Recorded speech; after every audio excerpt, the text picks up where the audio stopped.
그리고 이제 오늘은 연대기 이어가겠습니다.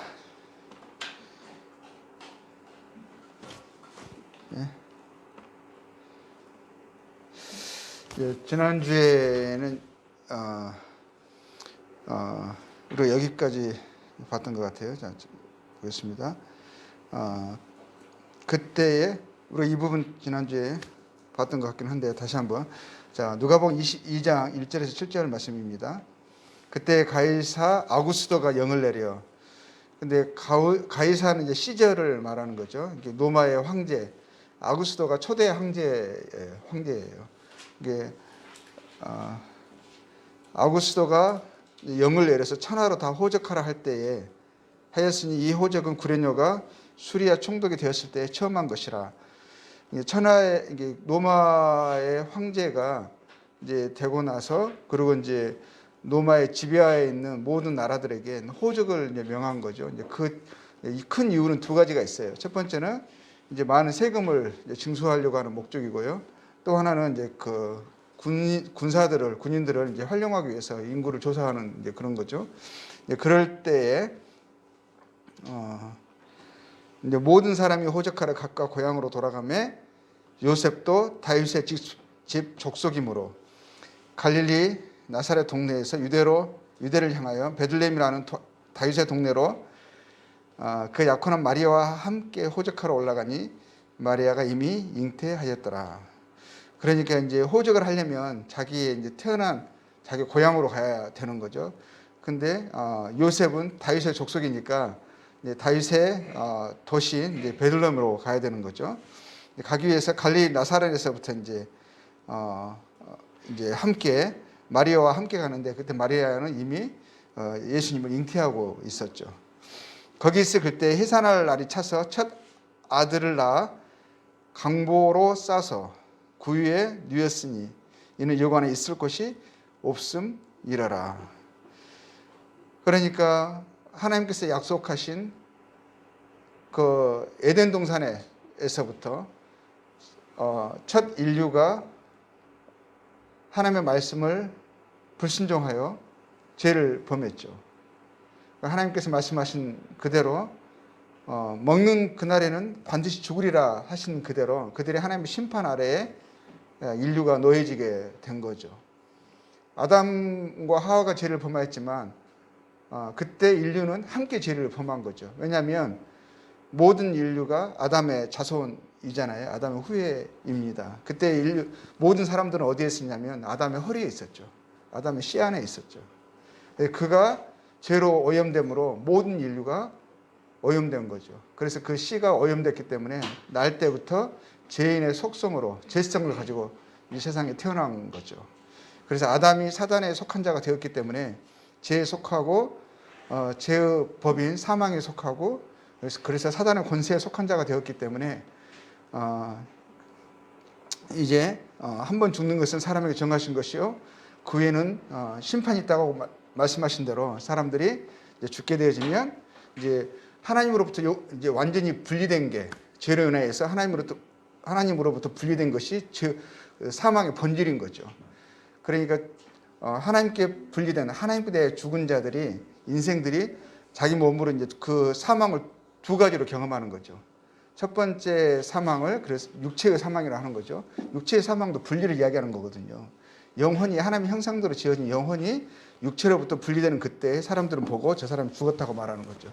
그 첫째 사망이라고 하는 거거든요. 둘째 사망은 그 영혼이 이제 하나님께서 인생을 창조하신 영원한 목적으로부터 완전히 최종적으로 분리되는 거죠. 그게 이제 지옥으로 들어가는 죄의 싹신 사망을 영원한 형벌을 지불하기 위해서 하나님으로부터 최종적으로 분리되어지는 그 지옥에 들어가는 그 죽음을 이제 둘째 사망이라고 하죠.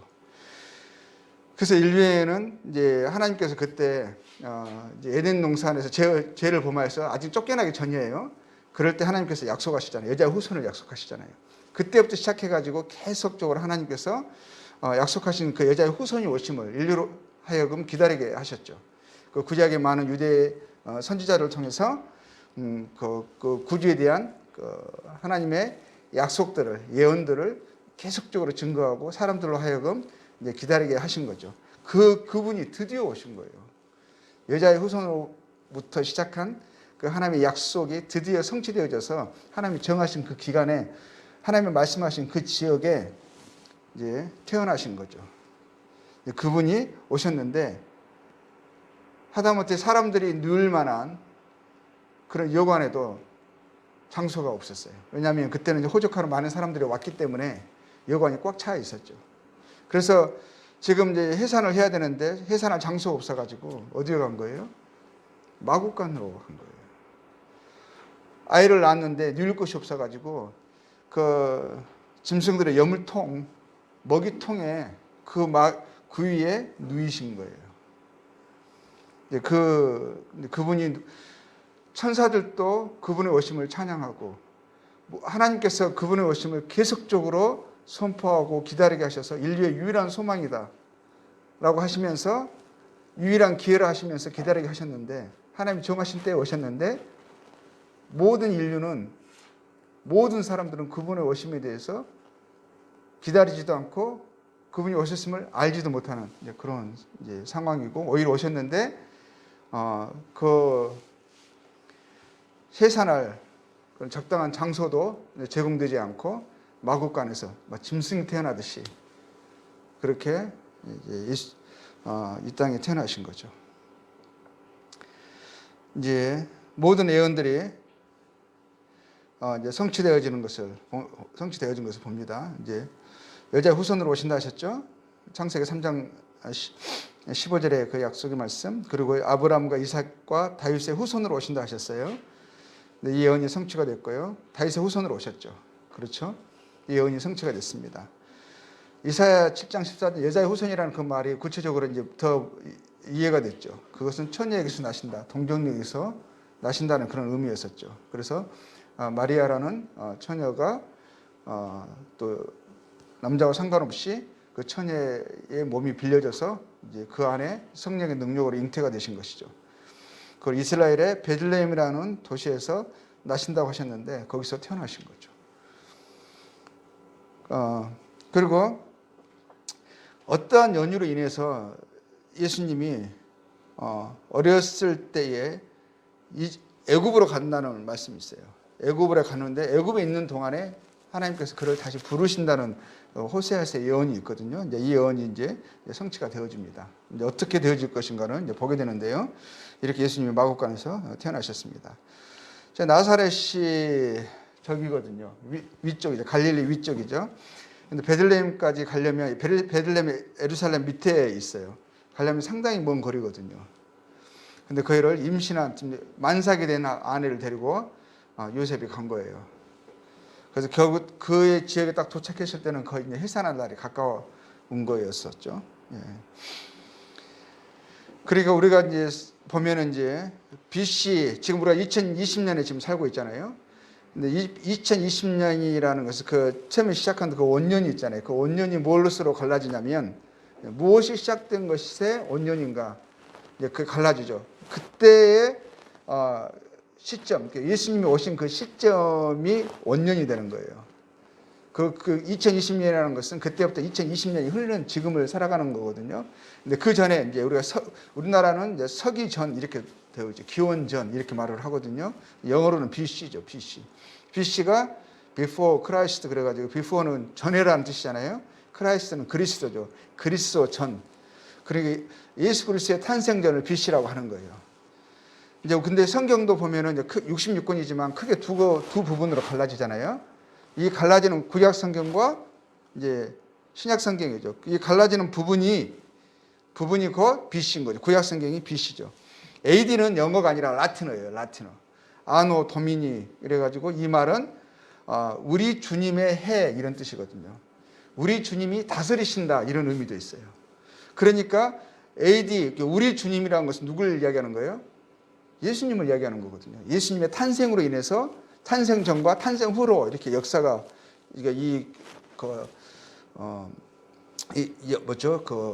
달력이 이렇게 연도가 이렇게 정해진 거거든요. 그러면은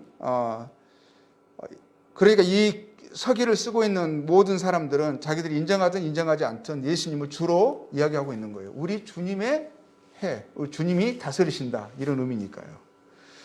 그래서 예수 그리스도의 이유와 이전으로 이제 갈라지죠. 근데 성경도 동의를 해요. 성경도 BC는 구약 성서고 AD는 신약 성서죠. 그래서 성경이 크게 두 부분으로 갈라지는 게 그것을 기점으로 갈라지는 거죠.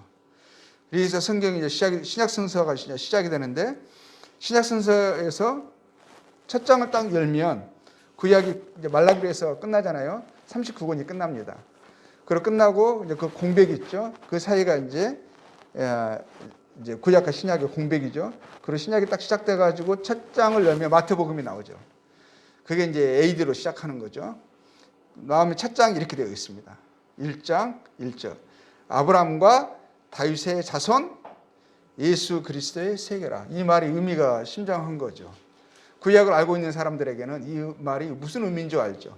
아브라함과 다윗의 자손으로 오시리라 하셨거든요.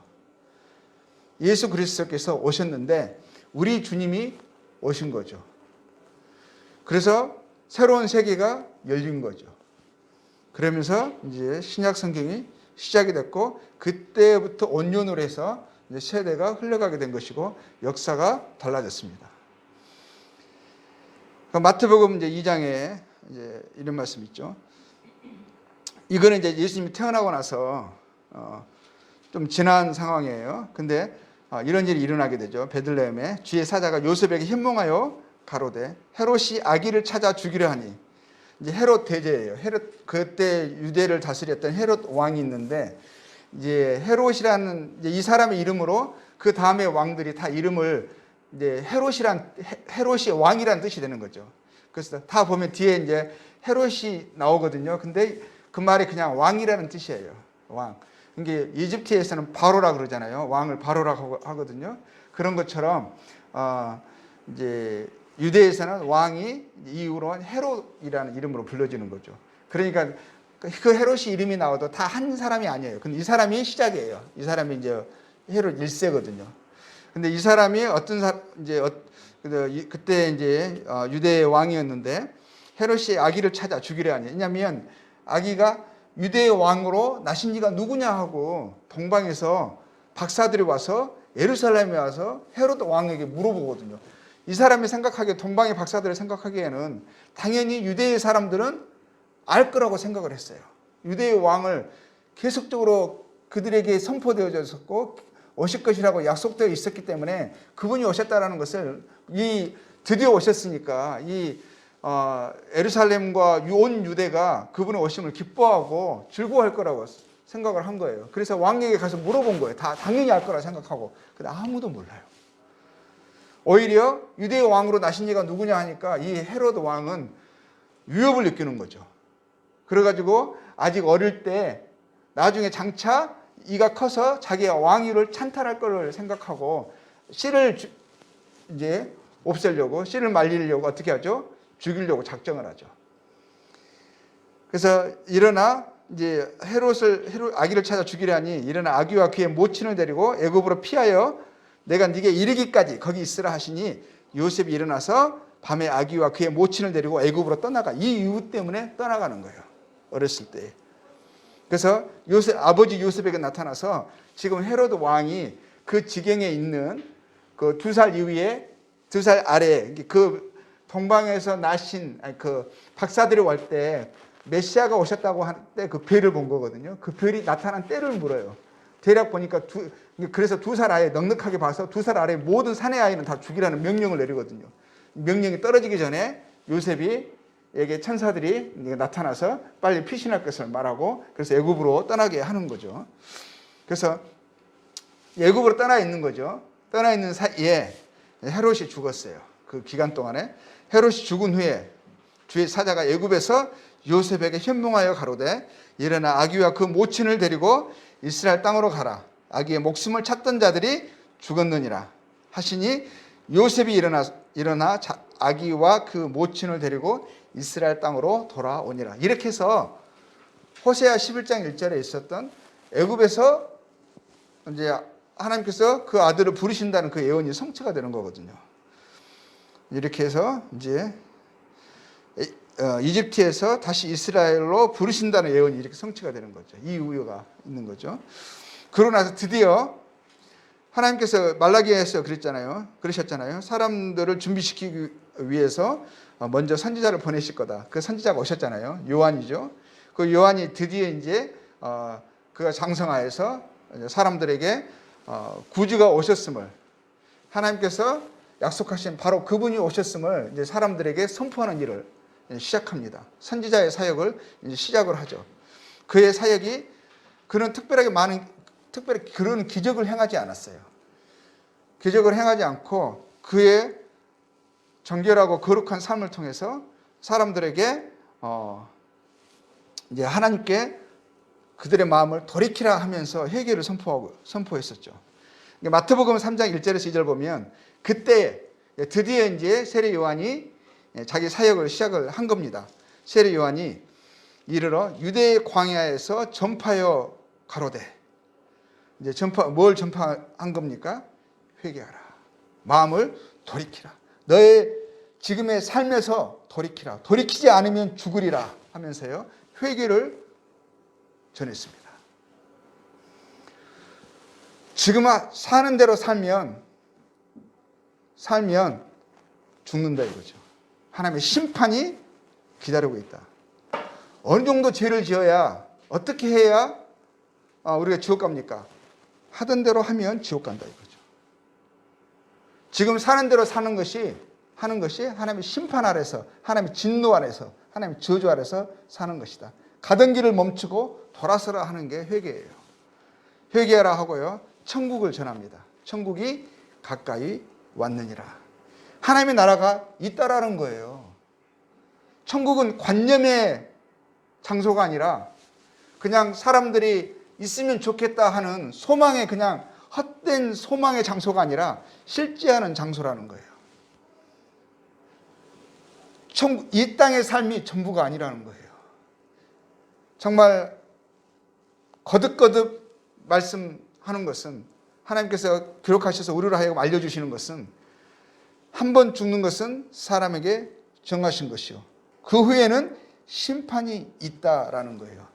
육신의 눈이 감아지면 그게 육신에게는 죽음이지만, 흙으로 왔으니 흙으로 돌아가지만, 그 눈이 감아지지만 참된 눈이 띄어진다는 거죠. 그전에 보이지 않았던 것, 육신의 눈으로 도저히 볼 수 없었던 것들이 이 육신의 눈을 감는 순간에 다 보이는 거예요. 영적인 세계가 보이는 거예요.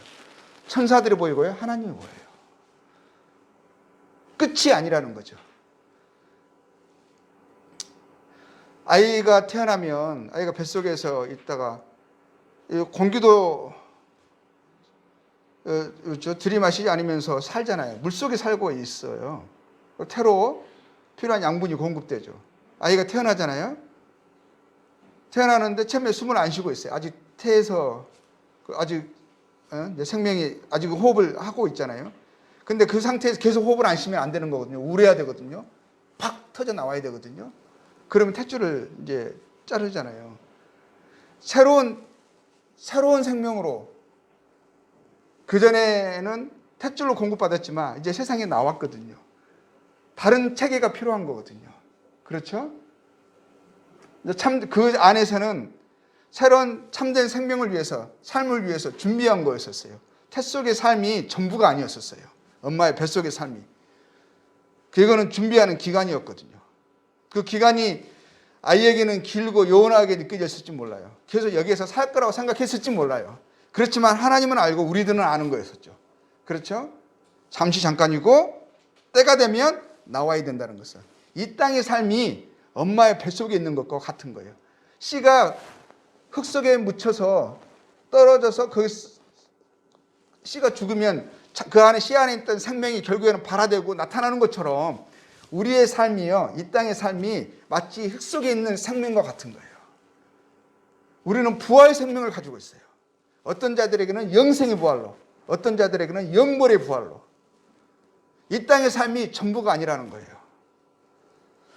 우리에게 하나님 말씀하시는 것은, 하나님께서 인생을 위하여 예비하신 삶은 영원한 삶이에요.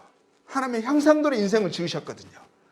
동물들의 삶은요, 그냥 육체의 삶을 위해서 그냥 한시적으로 머무는 거예요. 육체가 죽으면 생명도 끝나는 거예요. 그렇지만 인생은 하나님의 형상대로 지어졌기 때문에 그래서 인생만 하나님을 알고요. 영혼을 사모하는 마음이 있어요. 영혼의 존재로 지으셨다라는 거예요. 하나님의 인생을 위해서 예비하신 삶은요, 영원한 삶이에요. 하나님의 영광에 이르러서 하나님의 영광에 참여하는 완전하고 영원한 삶으로 우리 인생을 부르신 거예요. 근데 사람들이 죄로 인하여서요, 그러잖아요. 노아의 홍수 때, 노아 때 하나님 뭐라고 말씀하셨어요? 사람들을 보면서 그들의 항상 마음의 생각이 항상 악함을 보시면서 그들에게 평가하신 게 뭐였었어요? 그들이 육신이 되었다. 육신을 말하거든요. 사람이 육신으로만 되어 있는 게 아니거든요. 하나님이 영이요. 사람들과 함께 거하지 않으시겠다고 말씀하시면서 이들은 육신이 되었음이라 하시는 게 사람이 육신으로만 되어 있지 않거든요. 동물은 육신으로만 되어 있어요. 그렇죠? 근데 사람은요, 사람의 본질은 영혼이거든요. 영혼. 육신은 영혼의 집과 같은 거예요. 그래서 이 집은 후패하고 낡아지는 거예요. 그런데 사람이요, 사람의 본질이 영혼인데 하나님의 형상대로 지어진 영혼을 사모하는 그게 인생의 본질인데 나는 생각한다, 호로 존재한다라고 하는 이성을 가진 존재인데 하나님을 아는 존재인데 동물처럼 살아가는 거예요. 사람이 존귀하나 깨닫지 못하는 자는 멸망하는 짐승 같다 하셨거든요. 육신으로만 살아가는 거예요. 육신이 전부라고 생각하는 거예요. 육신은 소욕과 충동으로만 살아가는 거예요. 근데 그게 아니라는 거죠. 영원한 삶이 있다라고 말씀하시고 세례요한이 와서 제일 먼저 하는 게 정신을 차리라 이거예요. 사람의 본질을 깨달으라 이거예요. 돌이키라. 회개하라. 사람이 동물과 같은 존재로 창조되지 않았다. 하나님의 형상대로 만물의 영장이라고 하잖아요. 만물의 영장. 영이 뭐예요? 영적인 존재인 거예요. 근데 천국이 있다라고 세례요한이 말한 거예요. 천국이 가까웠느니라. 천국을 전하는 하나님의 나라를 전했어요. 이것을 믿든 믿지 않든 믿는 자에게는 이게 사실이라면 믿는 자에게는 복된 거죠. 이것이 사실이라면 이것을 가볍게 여기고 믿지 않은 자들에게는 이거는 저주고 심판인 거죠. 만약에 죽었는데 모두가 다 믿음으로 살아가는 거예요. 그렇죠? 우리도 믿음으로 살아가. 우리는 천국이 있음을 압니다. 왜 하나님께서 모든 존재를 지으신 창조주 하나님께서 모든 존재들에게 태초라는 시간을 주신 시작을 주신 그 하나님께서 왜 그 영원하신 하나님께서 왜 인간의 몸을 입고 이 땅에 내려오셨느냐는 거예요. 왜요? 인생의 삶을 축복하기 위해서요? 인생에 필요한 복을 주기 위해서요? 그 생명을 좀 더 연장시켜서 재밌게 살게 하기 위해서요? 그러려면 처음부터 왜 이 땅의 삶을 저주하시냐고요. 가인과 아벨을 보는데 가인에게는 그의 생명을 보호하시고 그 자손이 번창하는 것을 보게 하시고 그렇게 하셨냐는 거예요. 아벨은 그렇게 기가 막히게 허무하게 형에게 시기로 돌마다 죽어버렸는데 왜 그렇게 하셨냐는 거예요. 이 땅의 삶이 전부가 아니라는 것을. 이제는 진실을 파악하고 정신을 뜨고 정신을 차리고 본질을 이해하라 이거거든요. 믿음으로 사는 거예요. 천국이 없다고 하는 사람들도 믿음이에요. 천국이 있다고 하는 것도 믿음이에요. 어느 믿음이 사실일 것인가는 이 땅에 있는 동안에는 다 100% 확신할 수 없겠죠. 근데 우리는 누가 더 확신할 수 있느냐? 그냥 무작정 아니라고 할 것인가? 아니면 증거가 있는 확신인가? 우리는 나름의 증거가 있어요. 역사가 있고요. 예언의 성취가 있어요. 또 그렇게 살아간 사람들의 삶에 호소가 있어요. 소리가 있어요. 증거가 있어요. 이것이 사실이 아니라면 이 사람이 이렇게 살았을 이유가 없어요. 이것이 사실이 아니라면 누가 그랬어요? 뉴턴이 그랬대요. 뉴턴 우리 과학의 아버지라는 사람 있잖아요. 만유인력, 중력의 법칙을 발견한 사람 있잖아요. 그 사람이 과학의 아버지라고 하는데 그 사람 믿는 사람이었거든요. 사람들이 그랬대요. 너는 하나님이 있다는 것을 무엇으로 증거하냐? 막 그랬대요. 그러니까 한 번에 이 사람이 뭐라고 했냐면 이스라엘을 봐라. 이스라엘이 증거다. 이랬대요.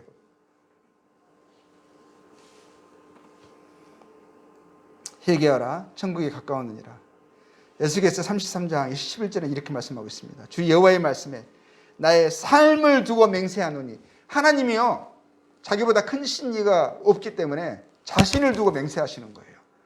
맹세, 말씀하시고 그 말씀으로 세상을 지으신 그 하나님께서요 굳이 인간들에게 말씀하시면서 인간들의 자신의 말을 믿지 않으니까 맹세하신 거예요.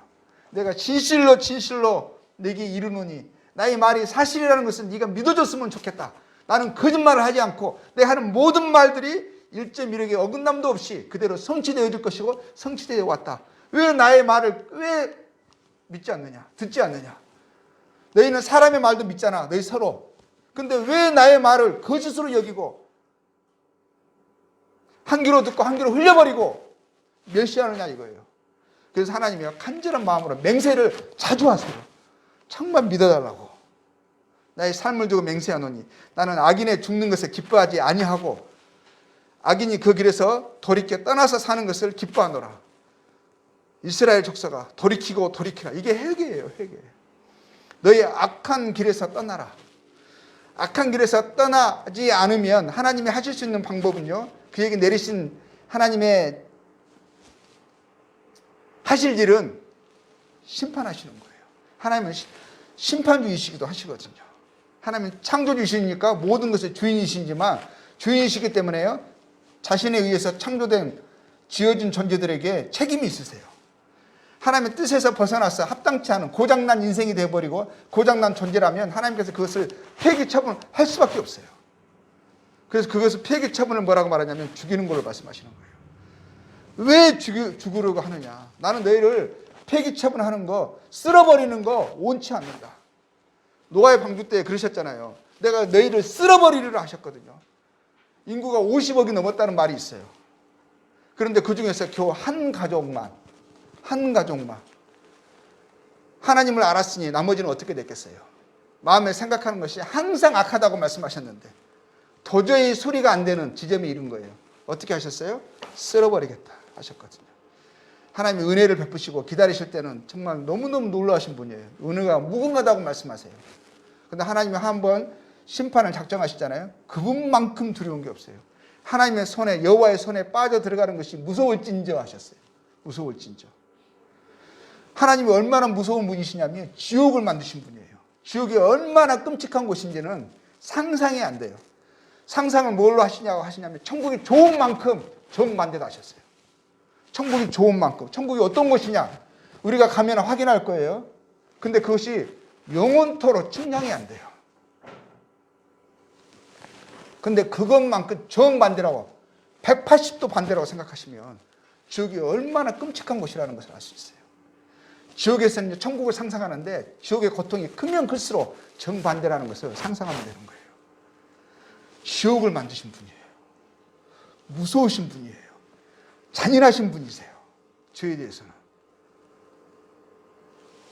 끔찍하신 분이세요. 어떤 심지어는요, 죄인들이 봤을 때는요, 하나님이 악랄하신 분이에요. 죄인들을 봤을 때는. 하나님 용서를 거두시잖아요. 자비를 거두어 버리시잖아요. 너무너무 두려운 거예요. 하나님이 분노하실 때, 악한 백성이 분노하실 때 뭐라 해요? 갓난 아이까지 다 죽이는 거거든요. 제 씨를 말려버리는데 완전히 말려버리기를 원하시거든요. 근데 은혜를 베푸실 때는 그것이 무궁하신 거예요. 하나님은 정의로운 분이시라고 분명하게 말씀하세요. 정의, 공의. 악한 자들의 정의는 무서운 거예요. 정직을 추구하고 진실을 쫓는 자들에게는 정의는 너무너무 귀하고 감사한 것이지만 악한 자들에게는요, 그것만큼 싫은 게 없어요. 두려운 게 없어요. 이사야서 55장 7절에 이렇게 말씀하고 있습니다. 악인은 그의 길을, 불의한 자는 그의 생각을 버리고 여호와께 돌아오라. 어떤 경우에는요, 이러고 있어요. 여전히 그의 악한 길을 걸어가고 있는데, 버린 적이 없는데, 버릴 마음도 없는데, 여전히 그의 악한 생각을 가지고 있고 그 생각을 버리고 떠날 마음도 없어요. 그러면서 여호와께 돌아왔다라고 생각하는 것은 착각이에요.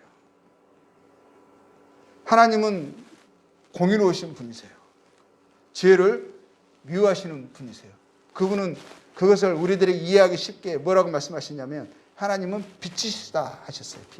빛이 비치면 어둠은 쫓겨나게 되어 있어요. 같이 빛과 어둠이 공존할 수 없어요. 근데 여전히 어두우면서 내가 빛을 품었다라고 할 수 없어요. 그의 악한 생각이 빛이 비춰지면, 하나님의 진리의 빛이 비춰지면 악한 생각이, 악한 길이 인식되는 거예요. 알게 되는 거예요. 그러면 그것은 쫓겨나게 되어 있어요. 벗어나기를 갈망하게 되어 있어요. 회개를 촉구하는 심령이 그 안에서 올라오게 되어 있어요. 내가 이 여전히 악한 길을 걸으면서 불의한 생각을 품어가면서 내가 하나님과 함께 할 수 없는 거구나.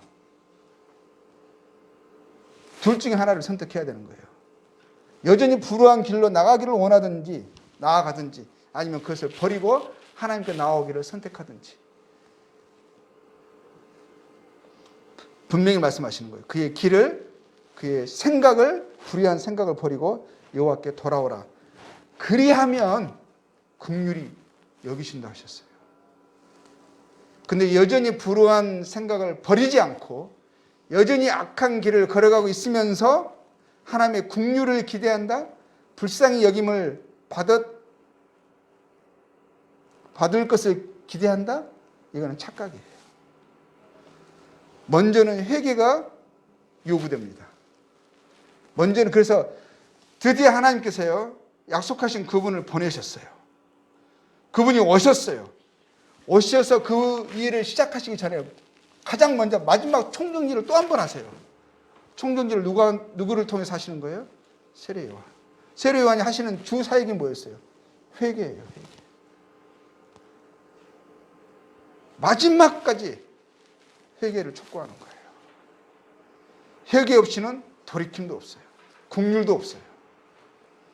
그리하면 그가 긍휼히 여기시리라. 우리 하나님께로 돌아오라. 그가 너그럽게 용서하시리라. 하나님 용서하기를 원하세요. 그러니까 회개를 촉구하시는 거예요. 자, 요한이 어떤 사람이었냐면요. 요한은 삶이 특이했었어요. 그는 이 세상에 전혀 관심이 없는 것처럼 보였어요. 요한은 약대 토롯을 입고, 이것은요, 그 시대에 가장 가난한, 마치 노숙자처럼 보였다 이거예요. 노숙자처럼. 허리에 가죽띠를 띠고, 그는 외모에 전혀 관심이 없는 노숙자처럼 보였어요. 그는 날 때부터 특이한 자였었어요. 그리고 음식은 뭐예요? 메뚜기와 석청. 이게 좋은 음식이란 뜻이 아니에요. 그러니까 광야에서 발견되어지는 메뚜기를 음식으로 먹고 발견되어지는 그 꿀, 석청, 돌에 있는 그것이 그의 음식이었었어요. 그런데 그의 삶은 하늘에 속한 삶을 살아가는 사람처럼, 이 땅에 속하지 않는 사람처럼 그런 삶의 모습으로 살아갔어요.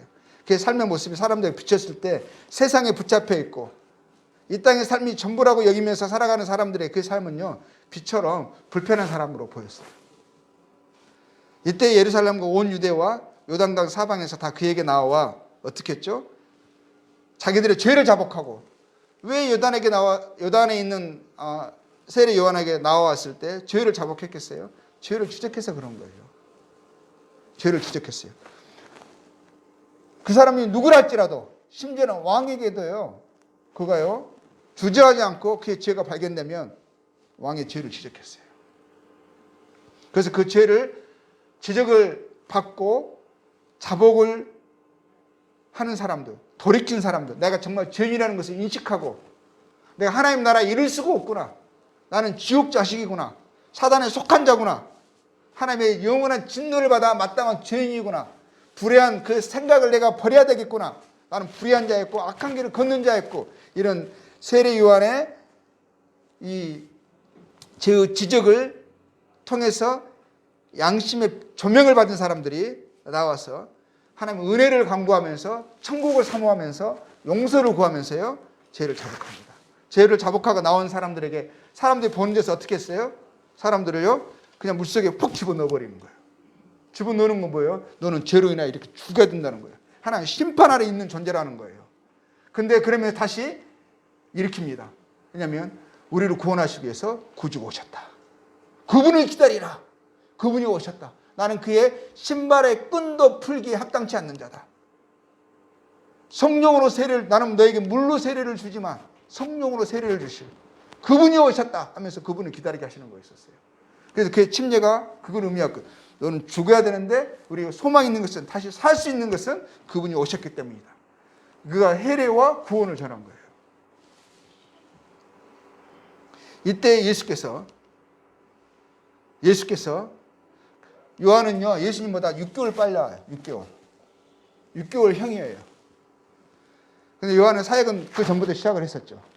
사람들이 요한을 인정하고 있고 요한에게 나와서 자기 죄를 자복하고 침례를 받고 있습니다. 이때에 예수님의 때가 된 거예요. 예수께서 갈릴리로서 요단강에 이르러 요한에게 세례를 받으러 하신대. 요한에게 세례를 받는다는 것은 뭐예요? 요한의 세례가 회개의 세례였었거든요. 그 말은 뭐예요? 내가 죄를 자복하고 오는 거예요. 그러니까 예수님은 요한의 세례를 받을 만한 자격이 없어요. 왜? 죄인이 아니라서. 예수님이 죄를 자복할 게 없잖아요. 그래서 요한이 예수님이 누구시라는 것을 아시고 나서 어떻게 됐죠? 말린 거예요. 당신은 나에게 세례를 받을 자격이 없습니다. 오히려 내가 당신에게 세례를 받아야 합니다. 저도 이 말은 무슨 말이에요? 나도 죄인이라는 거예요. 죄인이지만 하나님께서 갓 죄인에게 다른 사람과 조금 더 나은 삶을 살았던 거지 그가 죄가 없다라는 의미가 아니에요. 그는 오히려 구원자를 전하는 거였었죠. 자기의 소망인 인류의 모든 죄인들의 소망인 구원자가 오셨다라는 것을 증거하는 자였지 자기가 죄가 없다라고 사람들에게 의로운 삶을 전파하는 게 아니었었어요. 그래서 요한이 말려 가로되 내가 당신에게 세례를 받아야 할 터인데 당신이 내게로 오시나이까 이렇게 말한 거예요. 예수께서 대답하여 가라사대 이제 허락하라. 우리가 이와 같이 하여 모든 의를 이루는 것이 합당하니라. 모든 의를 이루는 것이 하나님의 뜻을 이루는 것이고요. 하나님께서 인생들에게 죄인들이 의로워질 수 있는 하나님 앞에 의롭다 여김을 받을 수 있는 그 의로운 길을 그 의롭다 하심을 주게 하시려고 예수님이 이 땅에 오신 거거든요. 근데 그 의를 이루기 위해서 예수님이 세례를 받아야 하시는 거예요. 죄인이 아니시면서 죄인의 여김을 받으셔야 하는 거예요. 죄인처럼. 그래서 요한이 그 말을 듣고 허락하는 거거든요. 지금 요한에게 세례를 받았어요. 요한이 예수님의 머리를 물속에 집어넣습니다. 그 자세가 마치 어떤 거냐면 요한이요 모든 인류를 지금 대표하고 있는 것처럼 보여요. 그도 죄인이에요. 예수님이 요한의 안수를 받고 물속에 들어갑니다. 죄인의 취급을 여김을 받습니다. 그리고 그 다음 날이에요. 다음 날 요한의 침례를 받고 난 다음 날 이튿날 요한이 예수께서 자기에게 나오심을 보고 가로되 뭐라고 말하고 있죠? 보라 세상 죄를 지고 가는 하나님의 어린 양이로다. 어린 양이라는 이 표현은요 구약을 아는 사람들에게는 그 의미가 무엇이라는 것을 압니다. 어제 무슨 일이 있었죠? 요한이 예수님을 침례를 줬어요. 쉽게 말하면 안수를 한 거예요. 그렇죠? 그 머리에 손을 얹고 예수님을 물속에 집어넣었어요. 그러면서 그 다음날 하는 말씀이 세상 죄를 지고 가는 하나님의 어린 양이라는 거예요. 요한은 모든 죄인된 인류를 대신하여 예수님께 안수함으로 모든 인류의 죄가 예수님께 전가된 의미가 있는 거죠.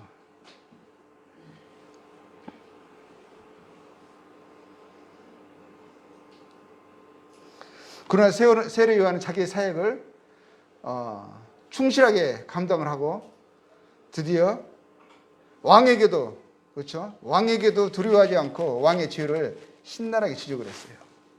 두려워하지 않았어요. 근데 왕은 그것을 못마땅하게 여겼죠. 결국에는 그로 인해서 감옥에 갇히게 되고 결국은 참수를 당하게 돼요. 그래서 그 사역이 끝났습니다. 젊은 나이에 그가 이렇게 죽었어요.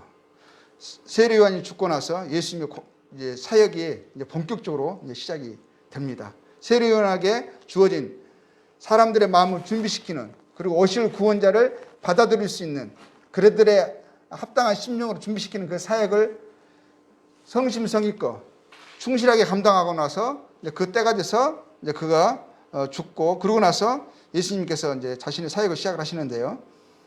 예수께서 갈릴리에 오셔서 하나님의 복음을 전파해요. 가라사대 때가 찼고, 예수님이 전하시면서 가장 먼저 하신 이야기가 뭐예요? 하나님의 나라가 가까이 왔으니 뭐라고 하셨죠? 회개하고 복음을 믿으라. 회개를 또 말씀하시는 거죠. 하나님의 나라를 말씀하세요. 천국을 이야기하세요. 그렇죠? 그리고 회개하고 복음을 믿으라 하시는 거죠. 복음은 뭐예요? 이때 그분이 오셨다라는 거예요. 죄인들에게 기쁜 소식이,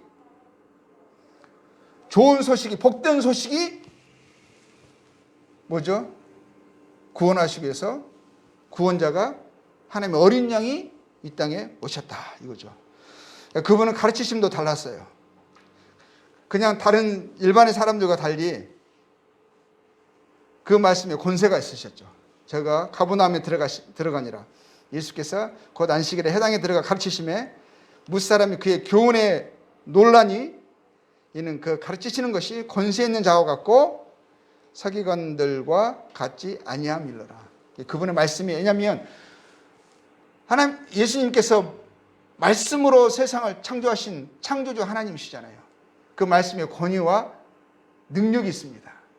그 권위와 능력으로 말씀하시는 거예요.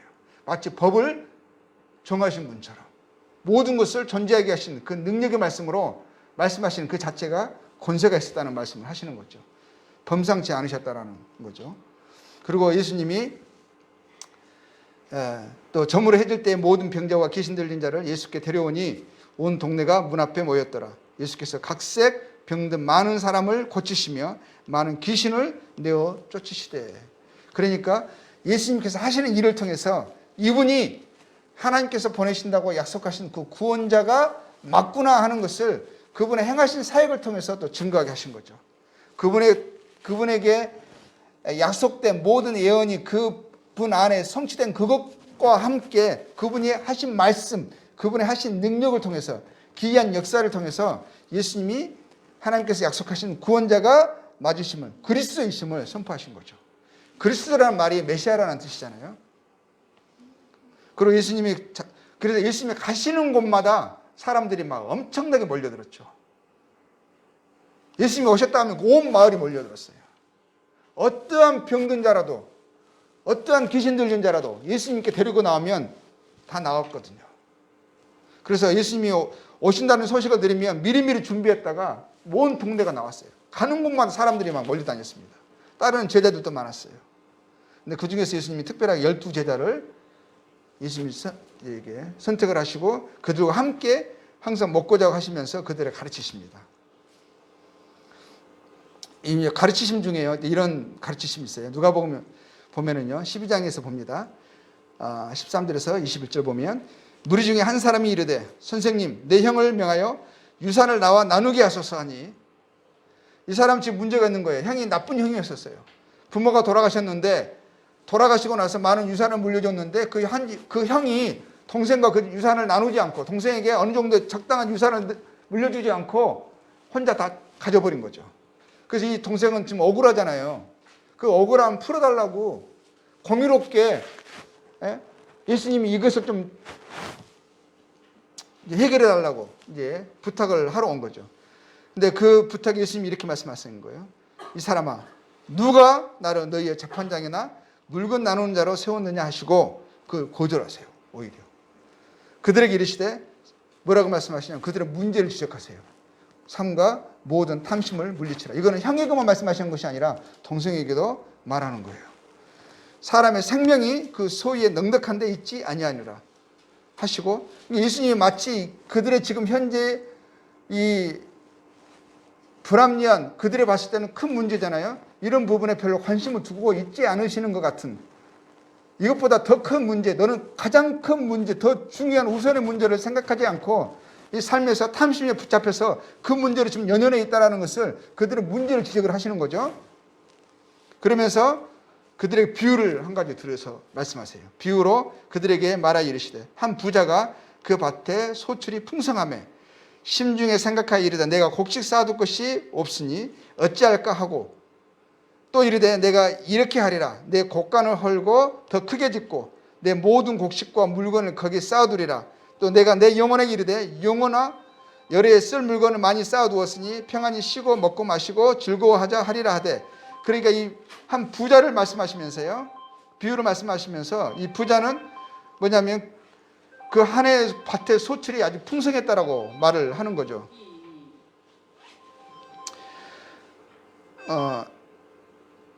그러니까 이 부자가, 이 부자는 게 자기 그냥 그 형처럼 부모의 재산을 그냥 물려받아 가지고 어떤 또 물려받았거나 아니면 자신의 다른 어떤 잘못된 방식으로 재산을 축적한 게 아니라, 이 사람은 자기의 노력의 대가로 재산을 이 사람은 이제 축적한 거죠. 그래서 그 한 해의 밭에 그 소출이 풍성한 것을 보면서 이 사람은 또 뭐예요? 계획을 하는 사람이잖아요.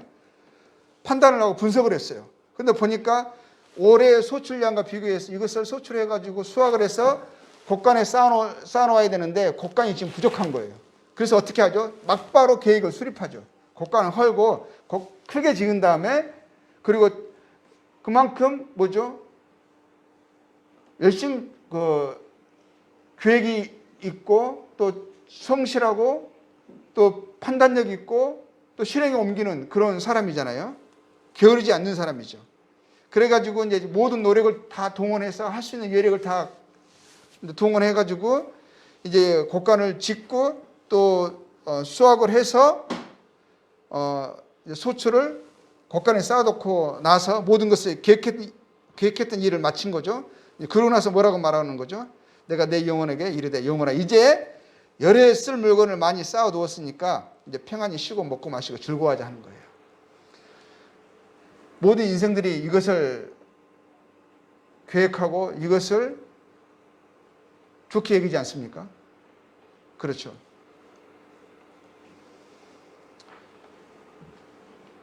이 사람은 어리석은 사람이 아니죠. 지혜로운 사람이고 또 성실한 사람이고, 어떻게 보면 모든 여인들이 이런 남편을 두기를 원하지 않겠어요? 그런데 왜냐하면 이 사람은 뭐 불우한 재물을 축적한 게 아니잖아요. 근데 이제 하나님은 뭐라고 말씀하십니까? 하나님 이르시되 어리석은 자여라고 하죠. 평가가 다르시죠. 세상에서는 이런 사람들을 지혜로운 사람이죠. 오늘 필요한 것을 그냥 사용하고 끝나버리는 인생이 아니라 내일을 준비하는 사람이잖아요. 내일을 위해서 또 계획하고 오늘 필요한 일들을 실행에 옮기는 그런 사람이잖아요. 어리석은 사람이 아니죠. 그런데 하나님은 그를 어리석은 자라고 평가를 하는 거예요. 왜냐하면 이 사람은 가장 중요한 것을 지금 간과하고 생각하지 않고 준비하지 않고 살았다는 거죠. 그건 뭐예요? 오늘 밤에 네 영혼을 도로 찾으리니. 그런 미래를 준비했는데 궁극적인 미래를 준비하고 생각하지 않고 살았던 거죠. 죽음을 염두에 두지 않았던 거예요.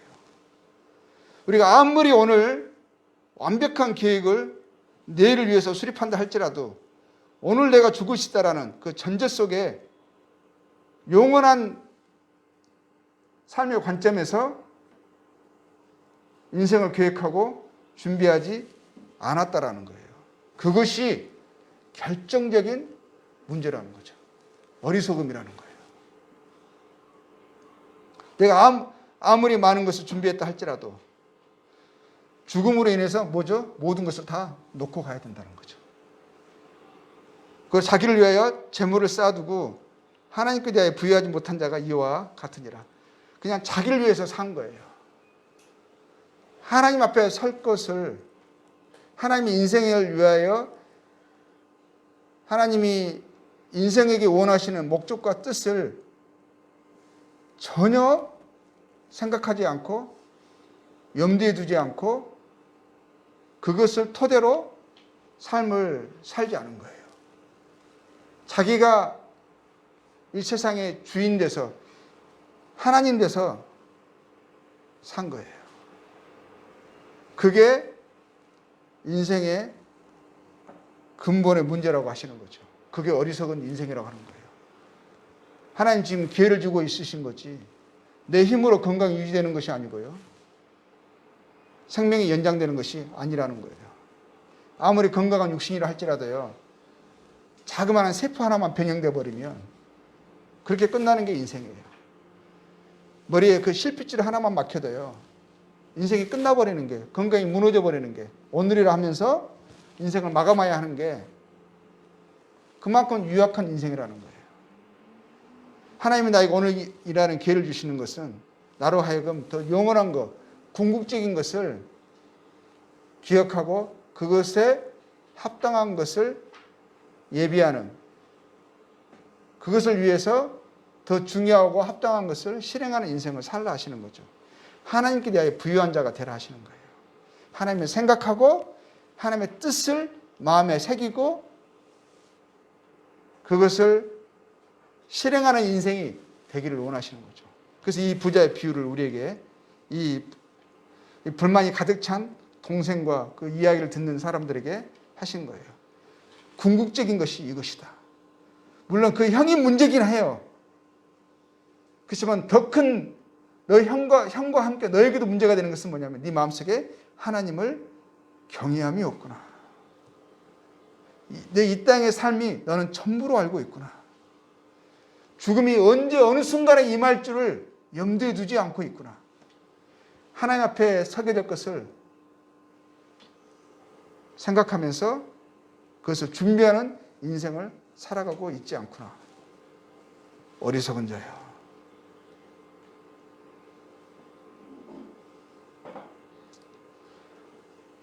어떻게 더 적게 모르는 게 인생이잖아요.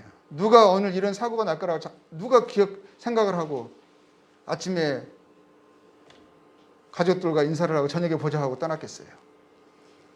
태어날 때는 순서가 있어서 형과 동생이 있지만 죽을 때는 순서가 없잖아요. 동생이 형보다, 심지어는 자식이 부모보다 먼저 가잖아요. 갈 때는 순서가 없어요. 흙에서 왔으니 흙으로 돌아가는 거예요. 그렇지 않습니까?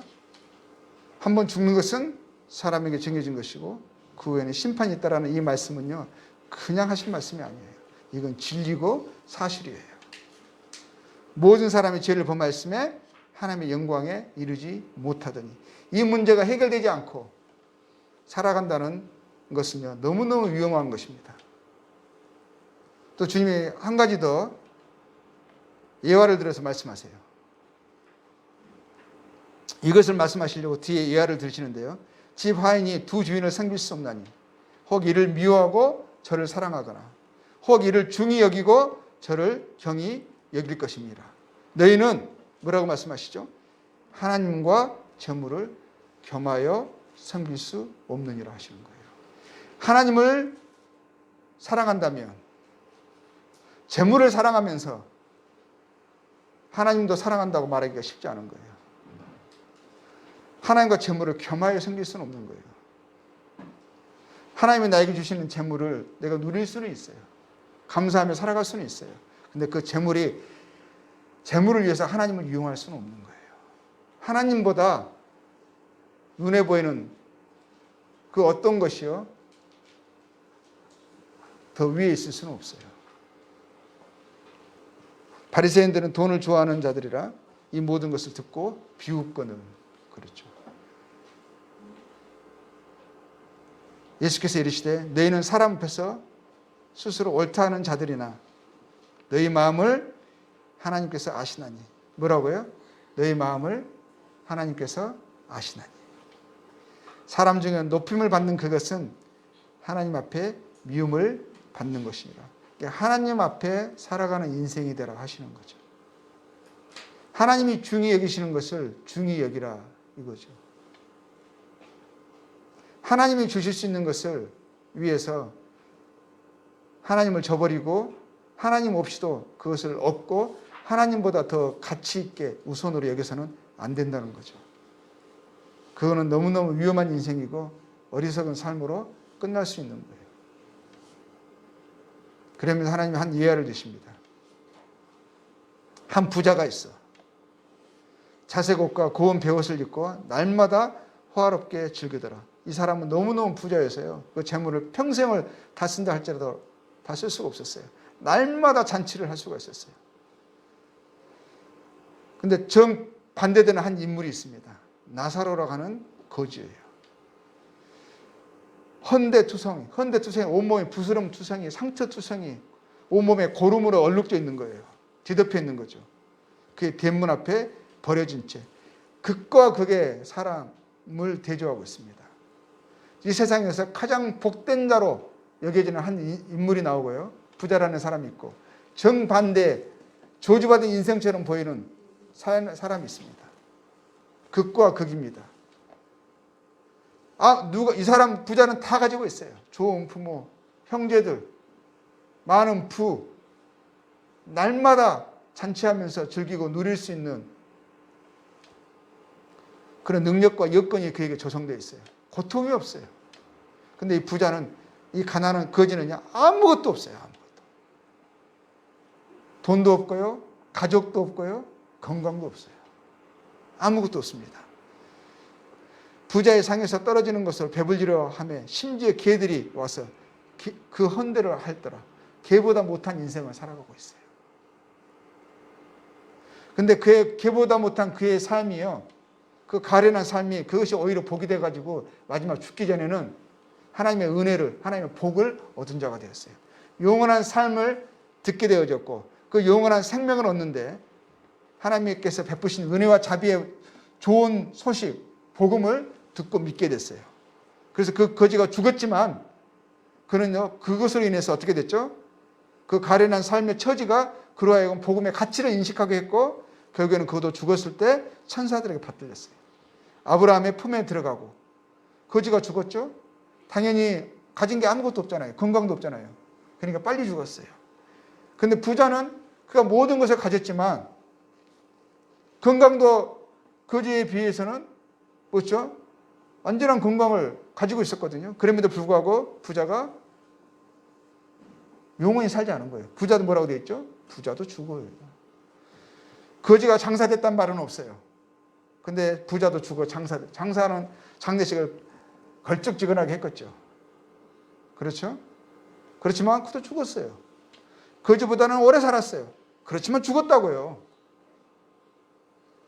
근데 부자의 그 풍성함이 그에게 길을 막았습니다. 영원한 삶에 대해서 그는 그것을 우스운말로 들렸어요. 천국 지옥 가봐야 한다 했어요. 나하고는 상관없다 했어요. 오늘의 삶이 나에게 천국이다 했어요. 영원할 줄 알았어요. 영원하기를 바랬어요. 근데 그도 어쩔 수 없이 죽었다라는 거예요. 근데 그가 죽으면 끝이라고 생각했는데, 그러기를 바랬는데, 그가 죽었는데 다른 것이 보이는 거예요. 다른 것이 느껴지는 거예요. 근데 그 느낌의 강도가요, 너무 큰 거예요. 은비에서 고통 중에 눈을 들어 멀리 아브라함과 그의 품에 있는 나사로를 보고 불러 이르되 아버지 아브라함이여 나를 긍휼히 여기사. 그는 이 땅에 살 때 나사로를 긍휼히 여기지 않았어요. 오늘의 풍요에 그는 취해서 스스로 만족하면서 그 복이라고 생각하는 것을 누리고 있느니라고 다른 것에 귀를 기울일 마음을 쏟을 여유도 없었어요. 근데 그가 이제는 긍휼을 구하는 자가 됐어요. 나사로를 보내어 그 손가락 끝에 물을 찍어 내 혀를 서늘하게 하소서. 내가 이 불꽃 가운데서 괴로워하나이다. 한 그릇의 물도 요구할 담대함이 그에게 없었어요. 손가락 끝에 물을 적셔서 그 혀 끝에 서늘함만을 원하는 그 정도의 담대함밖에 그에게는 없었어요. 그러면서 불꽃 가운데 고면하는 자기의 처지를 호소하면서 혀끝에 서늘함을 부탁을 했어요. 근데 놀라운 것은요, 이게 들어지지 않았어요. 아브라함이 이르되, 예, 너는 살았을 때 좋은 것을 받았고 나사로는 고난을 받았으니 이것을 기억하라. 이제 그는 여기서 위로를 받고, 근데 그 위로는 어떤 위로예요? 영원한 위로라고요. 끝이 없는 위로라고요. 그가 받는 고통은 어떤 거예요? 끝이 없는 고통이에요. 나사로가 이 땅에서 받았던 그 고통은요, 잠깐이었어요. 강도도 그렇게 세지 않았어요. 오히려 죽음이 그에게 위로가 됐어요. 근데 이 음부에서의 이 고통은요, 거기는 위로가 없어요. 죽음이 없어요. 괴로움만 있어요. 밤낮 세세토록 괴로움을 받으리라 하셨어요. 그뿐 아니라 너희와 우리 사이에 큰 구렁텅이가 놓여 있어 여기서 너희에게 건너가고자 하되 갈 수 없고 거기서 우리에게 건너올 수도 없게 하였느니라. 근데 문제는 이게 보인다는 거예요. 비교가 된다는 게 너무 어려운 거예요. 그렇죠? 이야기가 이어집니다. 자기의 기도가 더 이상 전달되어지지도 않고 응답되지 않는 거죠. 이르되 그러면 아버지여 구하노니, 또 한 가지 기도를 해요. 자기를 위해서는 이제 끝났다라는 거. 자기를 위한 기도는 아무런 의미가 없다라는 것을 알고 한 가지 기도를 그거 합니다. 아버지여 구하노니 나사로를 내 아버지 집에 보내소서.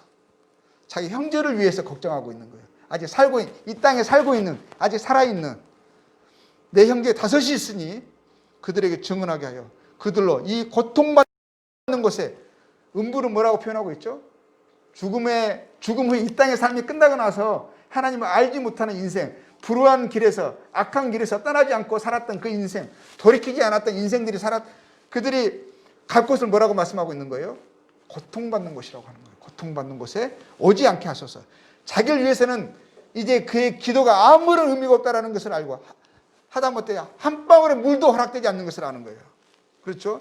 한 컵의 물도 아니에요. 한 방울의 물, 잠깐의 서늘함도 허락되지 않는 것을 아는 거예요. 자기를 위해서는 이제는 아무런 요구를 이제는 할 수 없다라는 것을, 긍휼이 끝났음을, 하나님의 자비와 사랑이 완전히 걷어졌음을 아는 거죠. 그러고 나서 뭐라 하는 거예요? 아직 기회가 있는 그의 형제들을 위해서 이곳에 오지 않게 해달라고 아브라함에 해달라는 거예요.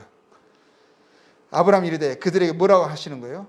모세와 선지자들이 있으니 그들에게 들을지어다. 모세와 선지자가 누굴 말하는 거예요? 성경을 말하는 거예요. 그들에게 성경이 있으니 성경을 통해서 들을지어다 하는 거예요. 그러니까 이르되 이 나사로가 이 부자가 뭐라 그러죠? 이 음부에 있는 부자가 그렇지 않다라는 거예요. 여전히 성경을 불신하고 있죠. 자기 형제들이 성경을 향한 태도를 알고 있는 거예요. 그들은 모세와 선지자들의 말을 듣지 않습니다. 그들은 그를 멸시합니다. 나도 그랬습니다. 내 형제들의 마음을 초도합니다. 그들은 성경을 가치 없는 것으로 봅니다. 듣지 않습니다. 능력이 그들에게는 없어요. 성경은. 그리고 뭐라고 말하는 거죠? 아버지 아브라함이요, 만일 죽은 자에게서, 그의 지혜로 이야기하는 거예요. 그들에게 가는 자가 있으면 회개하리라. 기적을 보면 나사로 다 알거든요. 그냥 대문에 왔다 갔다 할 때마다 나사로 보면서 기분 상했어요. 들어갈 때 기분 상하고 나올 때 기분 상했던 저거 빨리 치워버려. 그냥 똥처럼 여겼어요. 근데 걔가 죽고 나서 시원했거든요. 근데 나사로 다 알고 있다라는 말이에요. 근데 나사로가 이 달라진 모습으로, 이 완전한 모습으로 다시 온다면, 그리고 천국이 있고 지옥이 있다, 네 형을 내가 봤다, 네 형이 나를 보냈다라고 한다면, 그 놀라운 기적을 보고 죽은 자가 살아난 것을 보고 그 기적을 본다면 우리 형제들 믿을 거라고 그랬어요. 설득력 있지 않아요? 사람들은 뭘 찾죠? 기적을 구하잖아요. 근데 예수님도 그러셨죠. 음란한 세대가 기적을 구한다. 악하고 음란한 세대가. 근데 이 요구가 그럴듯하고요. 사람들은 이걸로 성경의 말씀을 듣는 것보다, 증거하는 것보다 기적이 더 효과가 있다라고, 기적이 능력이 있다라고 믿습니다. 근데 뭐라고 말하죠?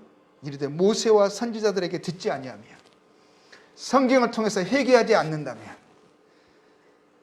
불우한 생각이 악한 길이 성경의 하나님의 말씀의 빛을 통해서 조명돼서 그것을 통해서 그 양심의 가책을 받고 그 생각이 각성되어져서 하나님께 돌이키지 않는다면 뭐라고 되어 있죠?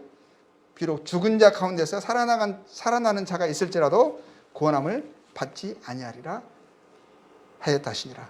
근데 어떤 사람들 성경을 통해서가 아니라 기적을 통해서 구원함을 받았다고 생각해요. 아닐 수 있어요. 여전히 성경을 향하는 태도를 보면 아닐 수 있어요. 모세와 선지자들에게 하나님의 말씀을 통해서 그 말씀 내 심령에 꽂혀서요. 내 불우한 생각이 조명되어지고 악한 길에서 떠나게 되어지는 그게 능력이 되지 못한다면요. 그것을 나로 회개를 촉구하게 하는 실제가 되지 못한다면 이것을 듣지 않으면 그 어떤 것으로도 권함을 받을 수 없다고 말하는 거예요. 이의 요구마저도 거절됩니다. 이건 실제예요. 천국과 지옥이 있음을 저희는 믿습니다. 그래서 하나님께서 육신을 입고 이 땅에 내려오신 거예요. 내려오셔서 하셨던 첫 번째 말씀이 회개하라. 하나님의 나라가 가까이 왔으니 하신 거예요. 그 나라를 인생들에게 주기를 원하십니다. 모든 사람이 죄를 범하였으며 하나님의 영광에 이르지 못하더니 하셨던 그분이 하나님의 영광에 이르기를 인생들에게 원하십니다. 오늘은 여기까지 하겠습니다. 그래서 예수님께서 계속적으로 증가하셨던 그 말씀들, 그리고 행하신 놀라운 일들을 통해서 인생들이 무엇을 반드시 알아야 되고 또 하나님이 무엇을 주기를 기뻐하시는지 원하시는지 이 땅에 오신 실제적인 이유와 목적이 무엇이고 어떻게 그 일을 이루셨는지 계속 저희들이 살펴보도록 하겠습니다. 예, 감사합니다.